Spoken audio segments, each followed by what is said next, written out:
Hi, I'm Luis Moreno from Legion of Racers. Not long ago, I presented a video on my top 5 tips for beginners, with one of the tips being to start out on an easy track. Now, I would like to share to you my top 5 tracks for beginners. Before we get to the list, I would like to share the criteria for these tracks. The tracks have to appear in at least 3 different racing games and has to be part of its base content or as a free downloadable mod. We don't want some sort of paywall to get in the way because we are taking into consideration beginners who just want to pick up and play their favorite racing game right away. First in the list is the Silverstone circuit. This track is available in Assetto Corsa, Assetto Corsa Competizione, Project Cars, and F1 games from Codemasters to name a few. It features plenty of high-speed corners such as the Maggots and Beckett section, but more importantly, it has plenty of run-offs.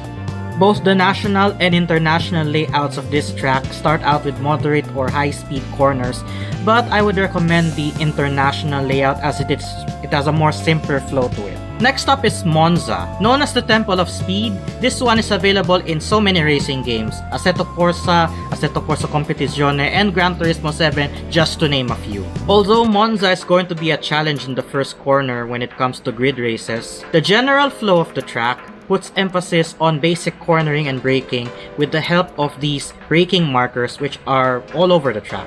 Some games like Project Cars also have the junior layout which only has 4 corners or 6 if you add the chicane after the parabolica. Third on the list is the legendary Spa-Francorchamps circuit, one of my favorites as well.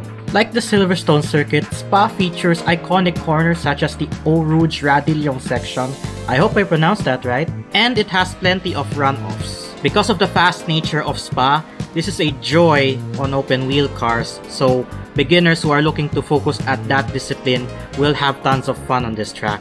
The RICARD circuit and its wide runoffs takes the number 4 spot in the list. Well, those aren't really runoffs, they're more like artificial grass or a substitute for gravel traps. In the real world, these would slow you down, but in the game they are basically paved, so it's ideal for beginners as well because these are very wide runoffs.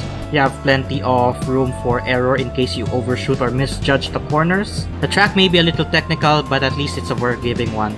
This track is available in ACC and F1 games from Codemasters, but it's also available as a mod for the original Assetto Corsa and R Factor games.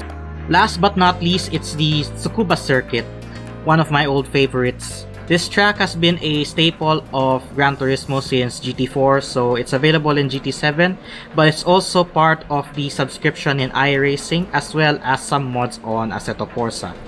TSUKUBA is one of the shortest tracks among this list, and it's well suited for beginners because you don't really have that many corners to deal with. You don't have to memorize too much, and if you bring in a low-powered car like a Toyota 86 to begin with or a low-powered Formula car, then this track is good practice for beginners considering its flow of corners and its short distance. And those are my top 5 tracks for beginners on different racing games. Now, there may be some other tracks that are easier or maybe available in only one racing game, but feel free to comment them down below. For more event and content updates, make sure to check out our social media pages and our website at legionofracers.com.